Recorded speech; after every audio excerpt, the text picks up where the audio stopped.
brace for catastrophic fire conditions, and tonight property has been destroyed with blazes burning out of control.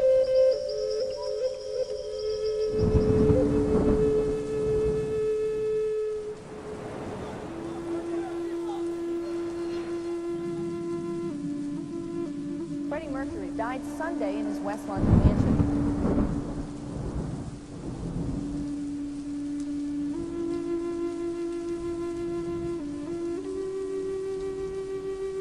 We were in the middle of the Channel, miles from France, miles from England. It's actually fake. I mean, so a lot of it is fake. It's all based on belief and all the rest of it. Would you honestly prefer a life without fear?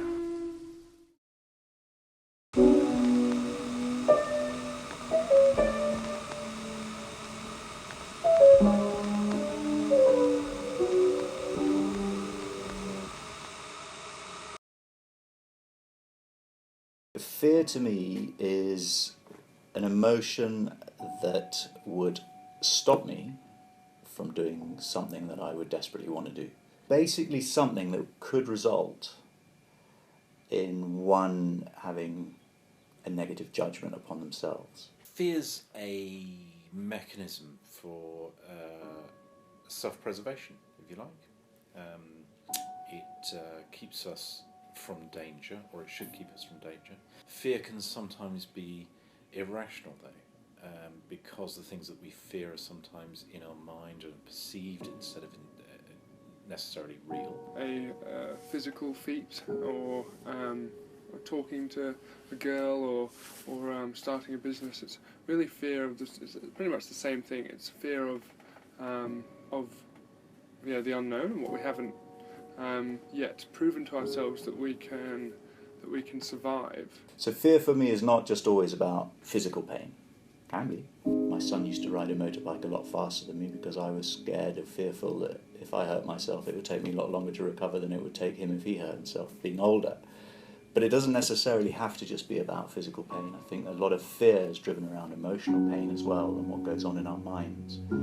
Fear is something that comes into our lives from such an early age, and that's where we make some of the biggest meanings in our lives. Is, you know, up to the age of sort of 5 and 7 is when we're really making the biggest meaning of things that people say, the things that happen to us, and that's the stuff that sticks. For example, if you've got a fearful parent or guardian or whatever the case may be, who's always got some sort of story going on about be careful, and be careful, and be careful, and be careful. You only need to make an assessment of an experience that you may have had before that would make you realise that yes, there's a reason they're saying be careful. It's been an incredible teacher, I'd say, because just throughout life you go through cycles of becoming comfortable with your skills and your surroundings and feeling quite confident, and then there'll be a challenge or some sort of new stimulus or a new desire that urges you to push your boundaries a bit and learn a bit more about yourself and grow a bit. What presents itself to you in that situation first is always fear, because it is unknown. It requires that you are sort of open to welcoming a new type of experience into your life. So for a lot of people it's very, very hard to actually understand it and make sense of it because it's become so ingrained, it's become a way of life. And the problem about a way of life is you act on it without being conscious of it. You'll just shut down on something or not do something without even thinking about it, but actually what's going on is there's a fear there. I mean, for instance, my big fear in life is a fear of failure. I don't want to fail at anything that I do. Now that is a very powerful thing and a good thing, and I latch on to that, and I think it drives me, so I think it's very useful. A bit of a love-hate relationship, because although, as always, it's just human instinct, fear is unpleasant, and if I deliberately address that fear and face it and move through it, then I will have a rush of endorphins and I'll feel a sense of accomplishment and I'll get to know myself a little better. Essentially, I've learnt to realise that it leads to a better life, and a life with no fear becomes tedious, becomes boring, becomes the same, and you don't grow. Fear for me is I suppose it's It's played out in my life in a number of areas. So it's played out at school, and this revolves mainly around fear of failure. You know, will I get the same grades as my peers? So that was a huge fear for me, because for me, I was the type of person who sit at the back of the class, not really engaged.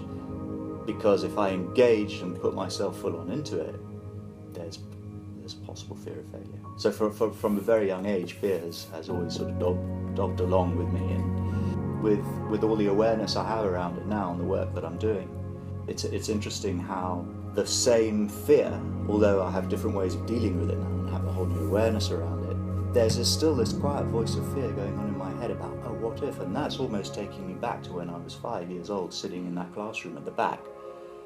Who am I comparing myself to? What am I scared of? Do you think it's been an important aspect of your life? No. No. To be honest with you, no. I think fear has its place. So in an instinctual situation where, you know, someone's got a gun pointed at you, I think fear has its place. It's necessary to have it, yeah, right.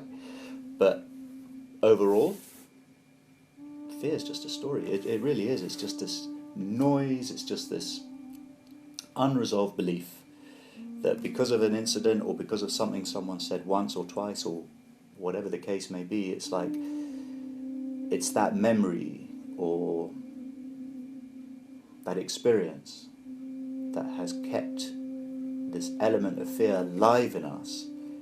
Most of the time we will have a fear about something. You may have had your own fears around stuff, and then you've gone ahead and done it, and you've got through it, and you've looked back and thought to yourself, my God, what was I scared of? It's actually fake. I mean, so a lot of it is fake. It's all based on belief and all the rest of it.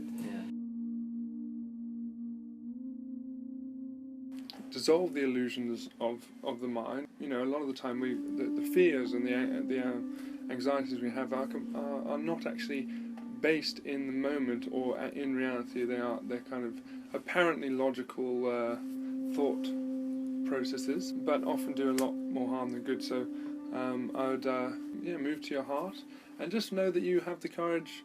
You know, you've been through many trials already and many fears, and I'm sure that, you know, you would agree that they have actually made you stronger. So, and that's going to be the case for every fear you are yet to encounter.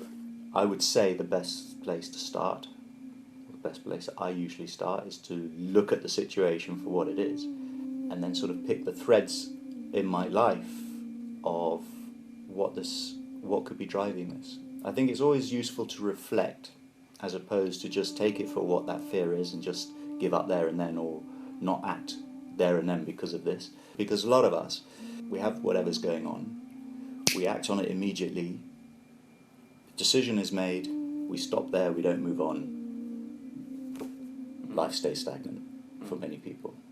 I think if people just stop, look at it for what it is, make an assessment, understand, I don't want to do this, there is a valid reason, or actually no, this is a load of rubbish that's coming from somewhere, I'm just going to do it.